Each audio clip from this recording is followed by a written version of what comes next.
And we are on. A very good afternoon, Andrew. How are you? Good, Jimmy. How are you?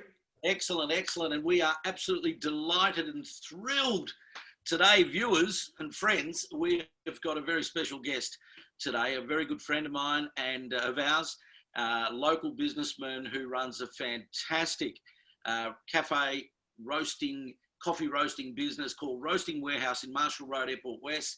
And George is involved in a number of businesses, but welcome, George Paris. How are you, George? Good afternoon, everyone.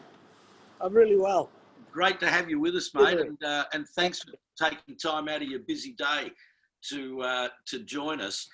Just as a bit of a background, I mentioned Roasting Warehouse, but George, you're involved in a number of businesses in the hospitality game.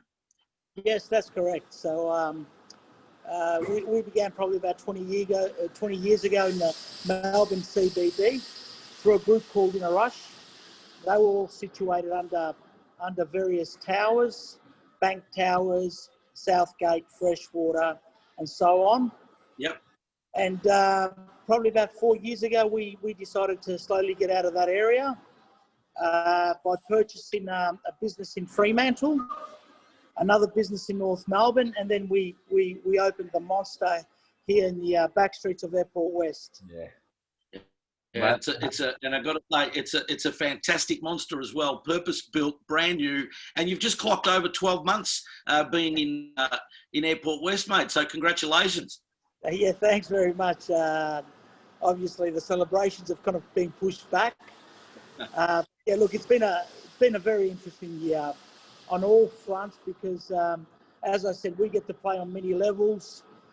What's happening in Fremantle, what's happening in Melbourne, what's happening in the CBD, and it is so different in all these different environments. Yeah, for sure. Well, you touched on, George, you were saying that your business, mate, I can say it, as a mate, and as I said, as a customer as well, mate, your business is absolutely fantastic, and your food's amazing, your coffee's amazing, and it's obviously very well known, right? And in the last 12 months, hospitality, and especially with COVID now impacting that industry, how's your business been impacted? How are you coping with it all? How are you managing it? Obviously, especially at the moment. So yeah. Look, we get to live all the emotions because part of the wholesale roasting business, we supply probably about 250 other cafes. So from that perspective, our CBD business has gone to zero. Wow. So also my own retail stores in the CBD have gone to zero. So look, we definitely sympathise. Well, I sympathise with myself because we've never been in such a situation. Well, I've been in business for about 30 years. Nothing of the sort has ever actually occurred. So yeah, it's Perth is stage 2. Nothing's going on there. Business as usual.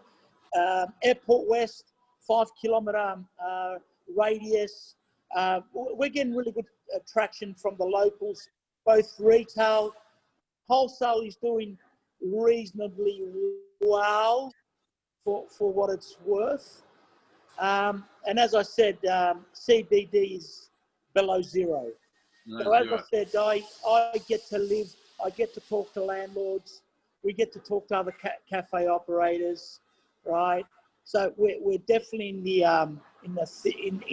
the action, and also a lot of the customers that come here, their feelings, how they feel about it, how they've been restricted. As I said, it's certainly the times are so unknown to us that we're constantly walking into the dark, not knowing where it's going to end. Yeah, George, it's a good insight, and we see all the stories on the news, we read the papers, and of course on social media, and we know a lot of restaurateurs who's slightly different different business obviously, and I understand in your business you've been able to still rely on takeaway and what have you, but you employ a lot of people right through your various business ventures. what have you seen as the impact on staff that have had to be stood down, you know, their families and all the rest of it? How are they coping and how are you managing it? Look, when COVID first hit, no different probably to, as well as you, Jim, you know, like the unknown was horrifying. I think I didn't sleep that first weekend. Yeah. We like to pivot in a very fast manner. So the first thing we did was we felt that 60% drop overnight within 4 days, both retail and wholesale. So retail-wise, what we did, we collabed with one of our customers who owns a burger brand, the brand being Burgatory. He's got about 6 different locations. And again, moving into the unknowns, we were very fortunate because the results we got in that area, it's become like a full-time business. And the reason we were motivated is at least we could give some shifts to our staff. So the impact's great, but at least it's a little bit less. So the arrangement I came up with a young chap called Hash. We run the front, he runs the kitchen, and we created something such as 18 shifts. So some of our boys from our other locations were given the opportunity to at least have some work, because as you know, in hospitality, we also employ some international students. They've got zero entitlements, and at least they've got okay, they're earning less money, but they've got the opportunity. Oh, we've lost him.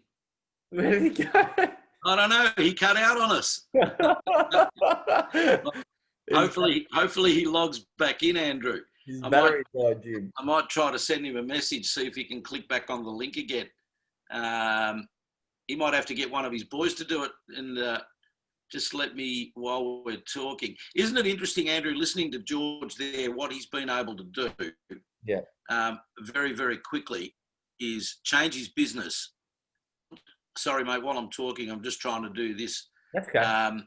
He's been able to change his business around very quickly to try to cater for his team. Yeah, 100%. So one was about survival. Well, the message is one, it was about survival, because you know the really interesting thing is when you look at someone like George, who has a couple of big operations, but I think he's involved in about 8 or 9 different cafe restaurants sort of things, right? So he mentioned that a lot of his staff were people that are students. A lot of them are international students that are not entitled to any government handouts and entitlements. Yep. These kids, these people, most of them don't have family here. They're on their own. They're renting somewhere. They need to live. So fantastic that you get a businessman like him that's been able to very quickly adapt and change his business model to be able to cater for those sorts of people, right? Yeah, well, he could have, sat in his hands and done nothing, and just as easily not. Oh, there he's just coming now. Give me a second. They could surrender. They could very easily surrender, right? And so he's there. Georgie, we've got you back. Yeah, sorry, buddy. No, that's all right, mate. Technology. Technology today, mate. We couldn't click on to load onto Facebook, so we're recording now. But I was just saying, George, while you went for your bathroom break, that that it's as a person that operates a business as well, I admire you. I respect you. I take my hat off to you that you were able to very quickly adapt and change your business model to be able to create new opportunities. And I think moving forward, we all have said it, that business is going to look totally different. Entirely different. Look, as I said, we activated another 2 businesses. So we're really pushing our online business. So we're doing a lot of coffee online and pretty much all over Australia. And we also, we also set up a cookie business. I know the cookie business sounds quite unusual, but it's given us a platform that we can assist our cafe operators with additional revenue. Yeah. So you know, like, no different to you, Jim. We're busy, but you know, COVID's given us that opportunity to re-engineer our businesses and create different platforms. Yeah. And online, and you know, I see your work. You're trying to do auctions online. It certainly changed the landscape, and it will continue changing the landscape. I don't think business will ever be the same again. Yeah, I agree with you. You know, and I look at some of the other models that have come. I look at, you know, what Shane D'Elia has done with Providor. He's done an amazing job with Providor. Amazing. You know, we've ordered from them a couple of times. Yeah. And I've got to tell you, George, you know, sitting back when you've got zero income coming in and your business is shut, Yeah. and you know, you sort of think, I've got to be cautious of what I'm spending on, but you want to support people having a go. And, you know, the other day I noticed, you know, our great mate, Georgie Calambaris, has started the 5 p.m. cook along, you know, so this weekend we're waiting for our delivery on Saturday so that we can cook the lamb shoulder and everything else. Yeah, so, look, you know, looking forward to that as well. No different to you. We're all thinking outside the box. We seem to have frozen there, Andrew. You've frozen, Jim. I can. Me, you're back. I got you back. Yeah, back. So we're we're back. all. You know, I don't know whether it was me or you, but geez, we're having. You know what it is? Everybody's at home and everyone's using too much internet now. That's the problem. Yeah, It's like it. that's Look, one thing they're going to work on is internet. Yeah, I think the challenges of next year are going to be very unusual. The way people are going to move around, the way it's going to impact. Well, the CBDs, I think is in a little bit of trouble because I can't see those buildings filling up. So there'll be an impact, a domino effect all the way through. So yeah. George, do you mind me asking, is anything that you've learned through COVID that you're going to keep even post COVID that into your business at all, or? Look, what I did learn was, online is certainly the way of the future for us. It'll be a part of our business, and now we're investing a lot more time into that space. So what we're trying to do is create, no different to someone like Shane D'Elia and many others, trying to create a business that gets into your pantry directly or indirectly, right? Either through coffee. So we've pretty much put our range on online. So now we're going direct to the customer, which beforehand I wouldn't have even considered. So they're the learnings, and certainly the opportunities as such. Yeah, that's awesome. Look, I think any business has learned a lot, and those that haven't won't move forward, right? Like, obviously, there's a lot of businesses out there that obviously are struggling, but you can't just sit there and do nothing. You got to think of something to do and at least keep your business going. And I think that's what a lot of businesses have learned. Look, I know you're a young bloke, but us older blokes, like, we do what we need to do to survive. Yeah. Because, as I said, back in March, we couldn't see September. Now, obviously, the government is constantly releasing the plan for the summer, right? Fantastic, but still, the mum and dads.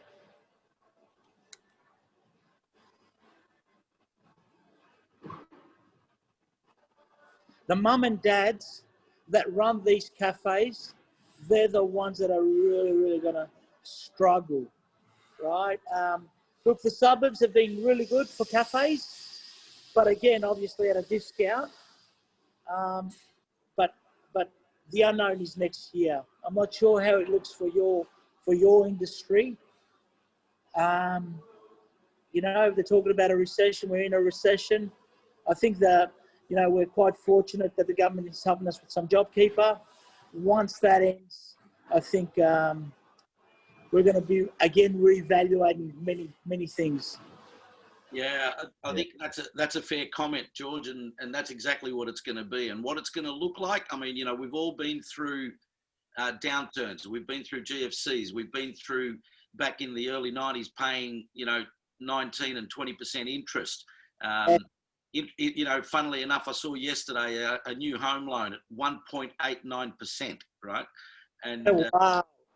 you know, and look, yes, it's going to be different, but I think you know, we're all going to have to adapt. We're already, you know, we're changing, we're adapting, we're doing whatever we need to do because we're fighters and we're survivors. Yeah. And we certainly know that people are always going to need to transact, and they're always going to need to drink coffee, and they're going to need to eat.